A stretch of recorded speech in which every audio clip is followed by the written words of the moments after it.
काला साया। यूं तो बनारस घाट अपनी खूबसूरती के लिए बहुत प्रचलित है, पर घाट के किनारे कई राज लिए बैठे हैं। ये कहानी शुरू होती है बनारस के घाट के पास बने ममता निवास से, जहाँ प्रिया लाल जोड़े में ममता के घर उसकी बहू बनकर आती है। आओ आओ बहू, घर को अपने पैरों से पवित्र करो। ममता घर की दहलीज पार कर ही रही होती है कि अचानक एक बहुत गंदी सी बास पूरे घर में फैल जाती है।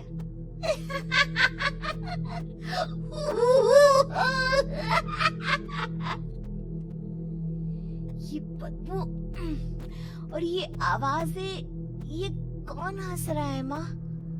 अब ये पड़ोसी ना हमारे थोड़े अलग से है। कहाँ हम शाकाहारी और ये मांस मच्छी खाने वाले। छोड़, तू ध्यान मत दे और गृह प्रवेश कर। और हाँ बहू, अपनी सास की एक बात हमेशा याद रखना, इन पड़ोसियों से तो कभी बात नहीं करेगी। अच्छे लोग नहीं है ये। अपनी सास की ये बात मानेगी ना बेटा? हाँ माँ, जो आपकी मर्जी, मैं उनसे बात नहीं करूंगी। अगले दिन प्रिया अपनी पहली रसोई बनाने रसोई घर में जाती है। ये छोकी बात तो नाक में जा रही है। एक काम करती हूँ, खिड़की खोल देती हूँ। प्रिया खिड़की खोलने जाती है। इतने जाले, लगता है इस खिड़की को कभी खोला ही नहीं गया। पर ऐसा क्यों? ओह, नॉन वेज की स्मेल आती होगी ना।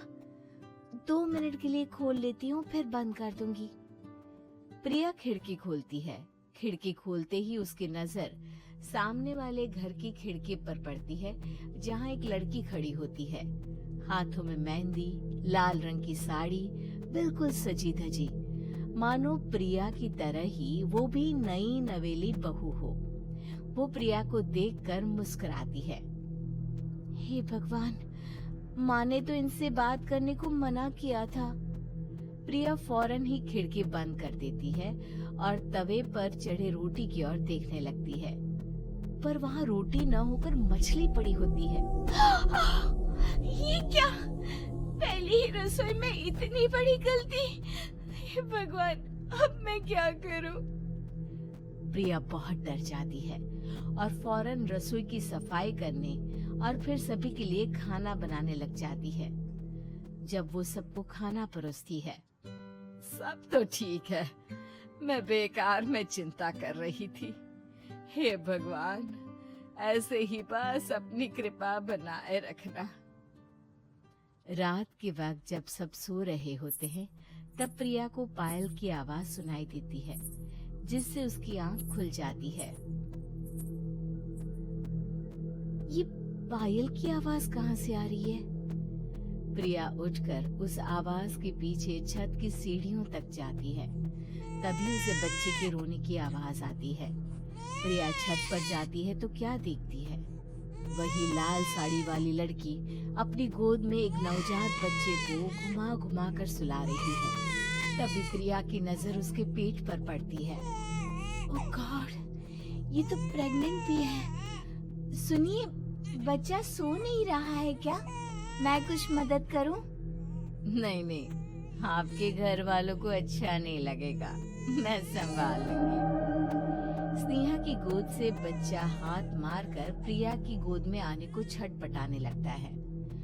दोनों घर अगल बगल में बने होने के कारण प्रिया उस बच्चे को गोद में ले लेती है। प्रिया के पास आते ही वो सो जाता है। बच्चे का वो स्पर्श रात भर प्रिया भूल नहीं पाती और अगली सुबह वो छत पर कपड़े सुखा रही होती है। तभी उसे एक औरत इशारा करके बुलाती है।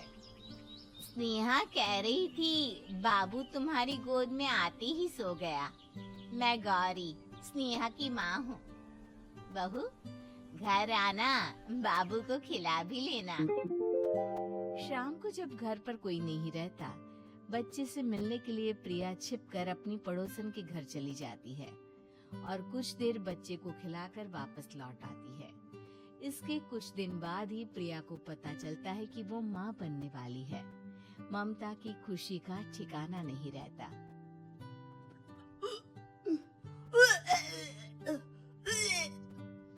माँ जी, पता नहीं क्यों उल्टी आ रही है। प्रिया भागती हुई वॉशरूम में जाती है तो हरे और लाल रंग की उल्टी करती है। उस उल्टी में से कीड़े निकलते हैं। ये क्या? खून और ये कीड़े! माँ! माँ! प्रिया की आवाज सुनकर ममता दौड़कर आती है, पर बेसिन में कुछ नहीं होता। प्रिया हक्की बक्की रह जाती है। ये सब क्या हो रहा है? प्रिया घबरा जाती है और अपने कमरे में जाकर सो जाती है। डर के कारण वो इतनी थक जाती है कि उसकी आंख लग जाती है। तब उसे ऐसा लगता है उसके पेट पर मानो कोई बैठा हुआ हो। कौन हो? प्रिया के पेट पर एक 5 महीने की बच्ची बैठी हुई थी जो बुरी तरह जली हुई थी।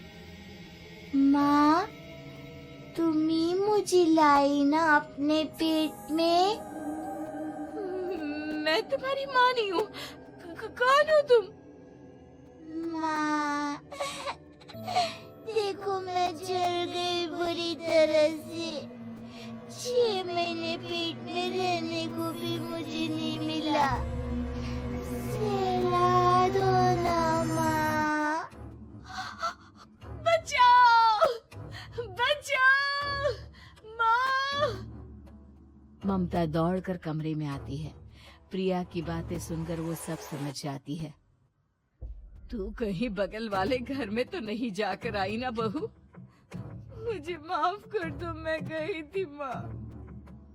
उस घर में सब मरे हुए हैं बहू। कई साल पहले स्नेहा उस घर में बहू बनकर आई थी। कुछ ही दिन में वो एक बच्चे को जन्म देने वाली थी।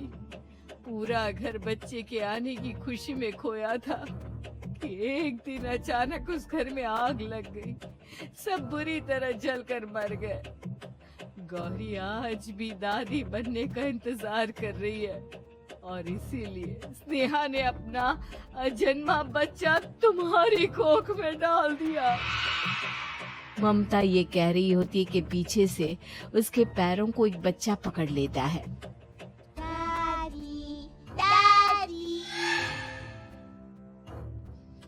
माँ, स्नेहा की गोद में यही बच्चा था।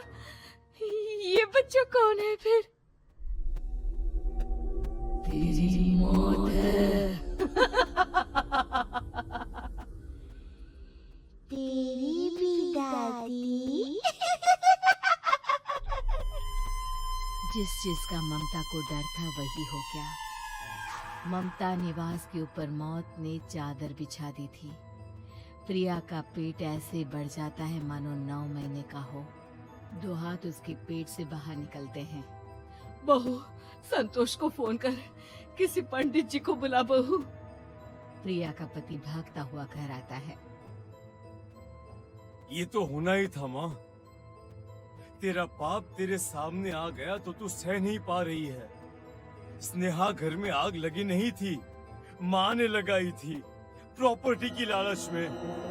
और वो बच्चा मेरी पहली पत्नी का बच्चा है, मेरा बेटा, जो कि उस आग की चपेट का शिकार हो गया था। मैंने तुमसे ये सब माँ के कहने पर छुपाया था। मुझे माफ कर दो प्रिया। तुम अगर चाहो तो यहाँ से जा सकती हो। मैं तुम्हें किसी भी बंधन में रखना नहीं चाहती। मेरी शादी हुई है आपसे, मैं आपको छोड़ नहीं सकती, पर उससे पहले हमें स्नेहा, उसकी माँ और बच्चे की आत्मा की शांति करवानी होगी। संतोष और ममता गौरी के घर जाते हैं। अंदर सब कुछ जला हुआ होता है। जमीन पर जली हुई लाशें बिखरी हुई थी। ममता रो रो कर अपने करने की माफी गौरी से मांगती है। प्रिया स्नेहा के घर वालों का अंतिम संस्कार करवा देती है और ममता निवास फिर से आत्माओं के साए से मुक्त हो जाता है।